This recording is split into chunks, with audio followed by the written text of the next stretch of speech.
Hey guys, welcome to What Surfing Really Looks Like with me, Dr. Dion.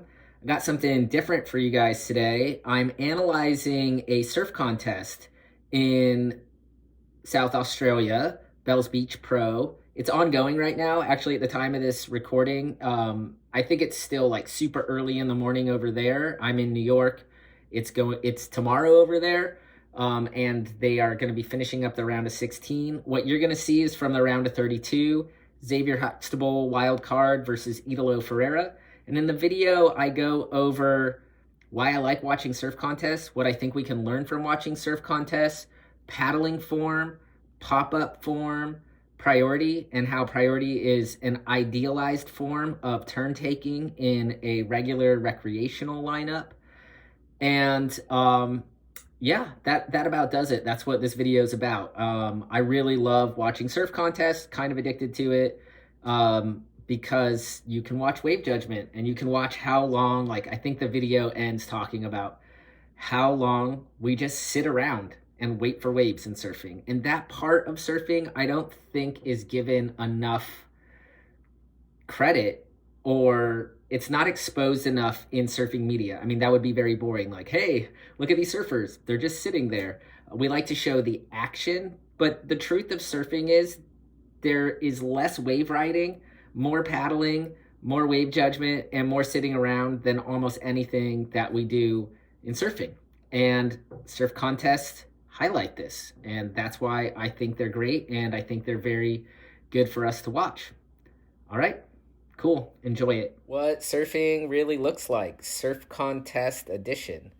This is from round 32, heat 9 of the Rip Curl Pro Bells Beach 2025. Contest is still ongoing at the time of this recording. I think they are in the round of 16 at this point. This heat is Italo Ferreira versus Xavier Huxtable. Italo's currently first in the world. Huxtable is a wild card in this contest. As you can see, there are 12 minutes left in the heat.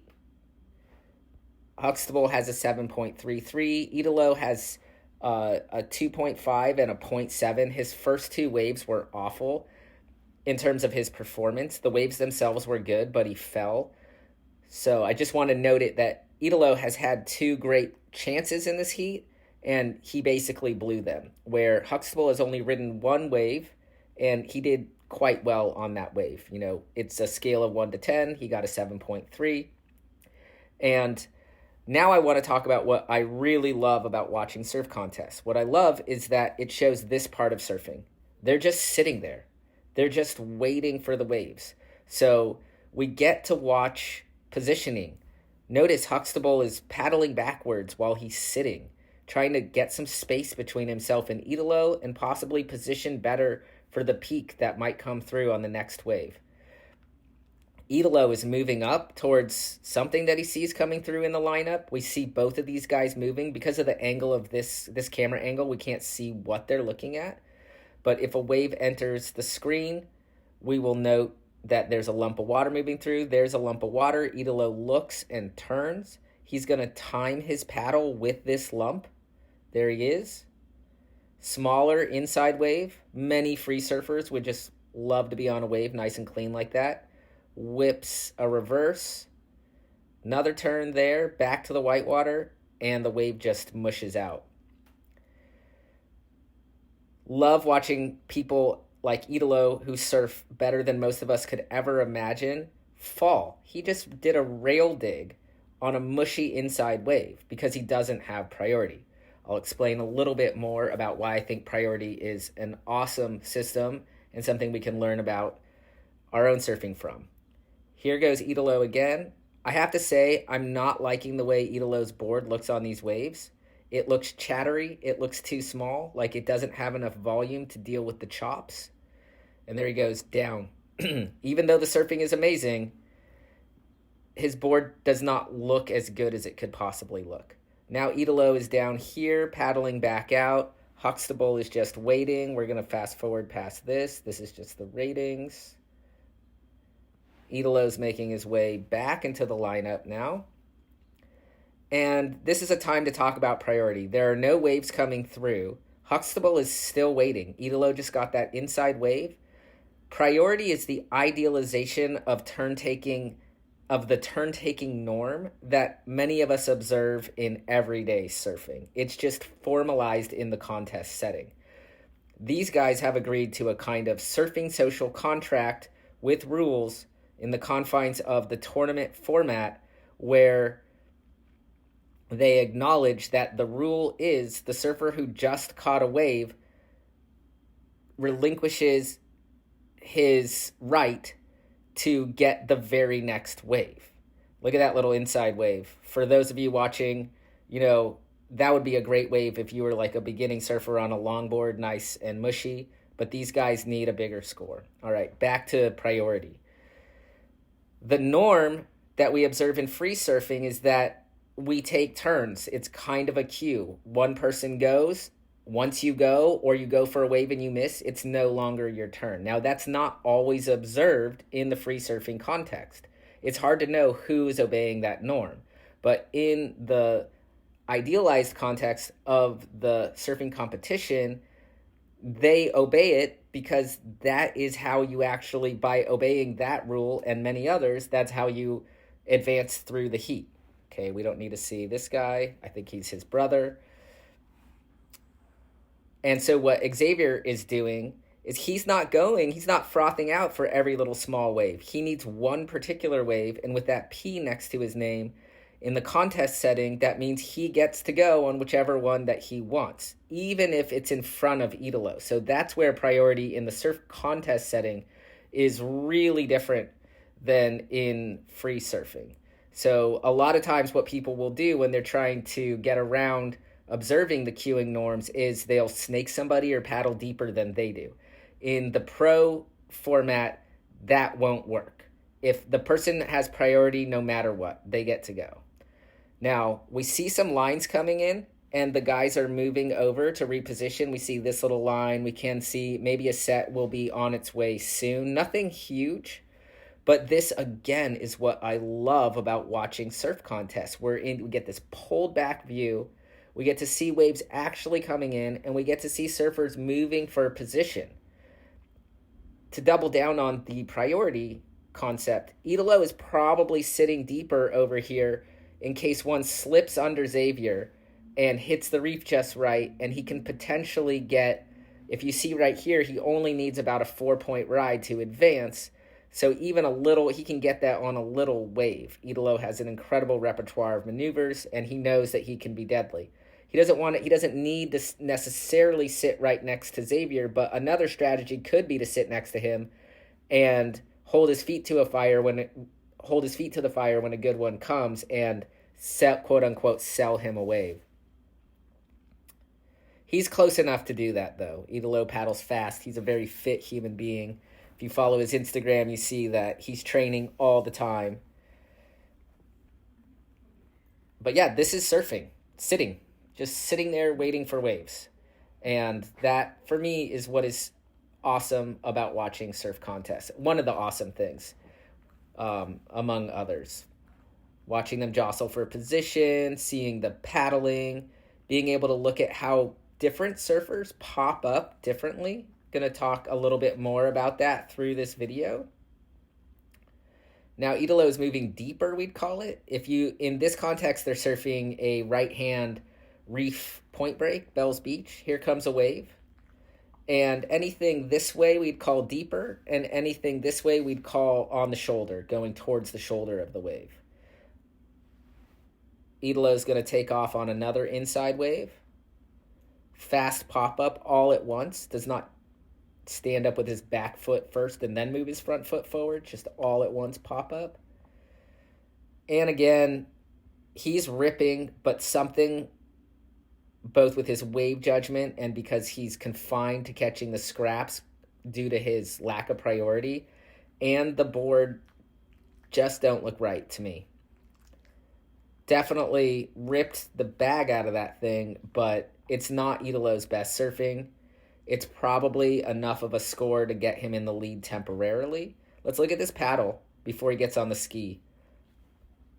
Note, this is how expert surfers paddle. We all paddle the same.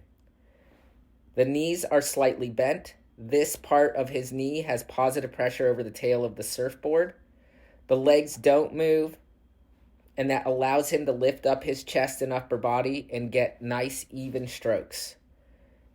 The legs are not wide. When you watch beginning and intermediate surfers, they let their legs go wide off the tail. No surfer worth their salt paddles that way. Watch how these guys and these women in pro contest paddle, and endeavor to paddle that way at all times. No matter whether you're on a longboard or a shortboard, the technique is the same. What you can't see on a shortboard is that the knees are slightly bent because the board's so thin that the tail is underwater. No splashing in the hands. Nice little duck dive there on the inside shore break.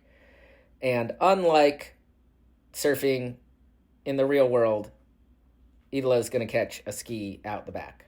Let's watch this wave again. Let's analyze his pop-up so that you can see what I'm talking about. First of all, he's looking down the line. Something I'm always telling people. He's looking where he's going. He's judging what the wave is going to do, right? His eyes are focused down the line. He's going to paddle sufficiently. He's not standing up too early. Little kick right here. He needs to get over. You see this ridge? He needs to get over that ridge to get into this wave. If he stands up too early, he might not get into the wave. Okay, got to get over that ridge. He's over it. He's going to push his chest up, clearing the hips. Like I said, no cobra. Never a cobra. It's not a cobra. The hips clear. It's more like a knee push-up. Very brief. This guy's pop-up is lightning quick, but we're slowing it down for pedagogical reasons. His hips, his chest, his shoulders completely cleared, and what? He's still looking down the line. Other thing I want you to note is Italo's hands are parallel. Some people pop up with hands parallel. I do. Others pop up with their hands skewed. Neither is technically the right way. It's a personal preference in how you learned. Italo has parallel hands. Feet hit, hands come off. Okay? Bottom turn, chattery.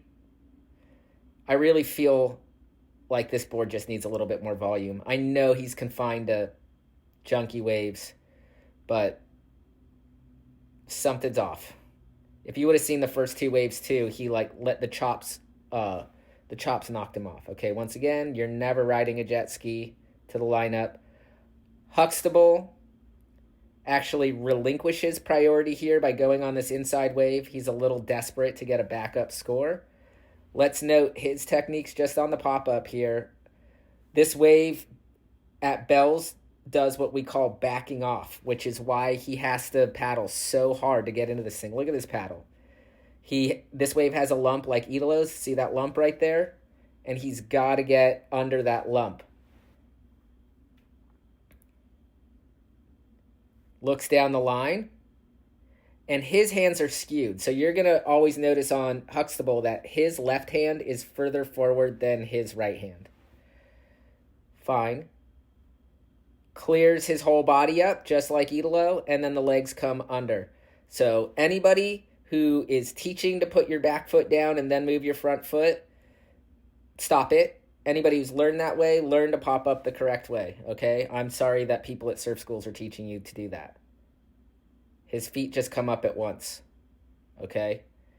Huxtable's more of a front-footed surfer. See him putting all this pressure down on the front foot. I have a whole video on foot placement that you should watch. This is more of a distinction for already advanced surfers.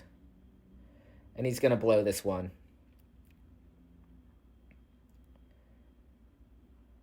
Just searching for a backup score.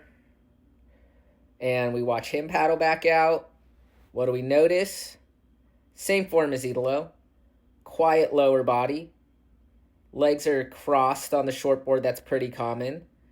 So that his arms can just grab the water and pull the water efficiently. No splashing. Legs are not wide. Once again, everyone should be endeavoring to paddle like this. Look at, there's Italo. Their styles may be different. On the wave, one's goofy, one's regular. But the paddling is exactly the same. Every single expert surfer paddles almost identically. And you can paddle that way too. Every time you go surf, you need to practice perfect paddling form. Do not let your guard down. Do not let your legs go wide. Learn to paddle correctly before you learn anything else in surfing, and also learn wave judgment. All right. Now they're both paddling back into position. Italo's coming from outside of the jet ski drop. Huxtable's coming from the inside. So we have that established, right? Inside is inside the breaking waves. Outside is outside the breaking waves. And technically, it could seem like difficult to suss out which one has priority, but you could see here, Ferreira's in the lineup first. So they are giving Ferreira priority, and Huxtable just rode a wave. We see a few waves coming through, so let's see which surfer is going to get one of these if they want one. They both coming back to the peak area. There's the priority flags for the surf contest. Once again, no splashing. If you ever see footage of yourself paddling and you see splashing in your arms, that needs to be fixed. Probably something wrong with your legs. Okay, here comes a wave. Stuff you never see in surf videos. And they're both paddling out to the wave. They're going to meet the wave.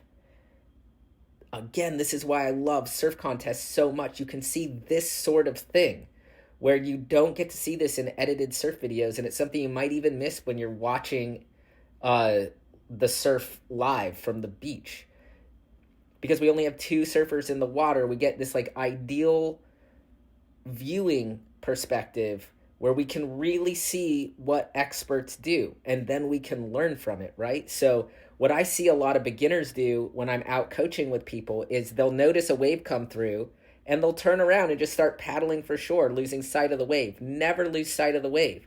You want to go and meet the peak where it's at, turn around, and then catch the wave. Italo has priority, so I think that he's the one who's going to do that. There he goes.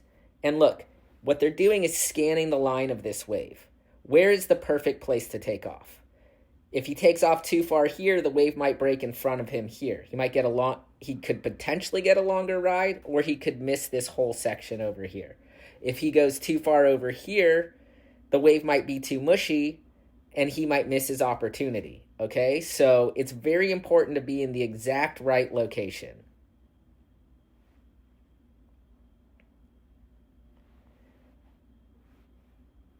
Right when he gets there, he sees the location. It's more like right here. He's going to slightly adjust his angle. Here it is. Slightly adjust the angle. So he's pointed straight down, but once again, he's looking down the line. There's that ledge. Italo's right under the ledge. Let's watch him pop up. Gets right past the ledge, and that's when you know to pop up. How do you know when you got the wave? Well, he can see the whole wall growing in front of him. That's how he knows, and so that's when he's going to pop up. Pushes his chest and hips off the board, and legs come under him in one fluid movement. Boom. Not back foot first and then front foot, one fluid movement. Once again, for me, his board just not looking quite right on these waves. Very unstable for such a strong and capable surfer. Back to the whitewater to get the reform. And, finishes the ride. Definitely his best wave. Huxtable's done some stuff on this wave that we're going to see in a second. He's clearly stoked about it, but they were filming Italo's wave. 2 minutes left. The brother is stoked. There's that calm lower body paddle that everybody is going to get. Jet ski ride that you're never going to get. All right, here's Huxtable. Let's look at his pop-up, okay? It's a little different than Italo's. One thing is the same. He knows when he has the wave. Again, it's that top 1/3. Woo! That happens with this app sometimes.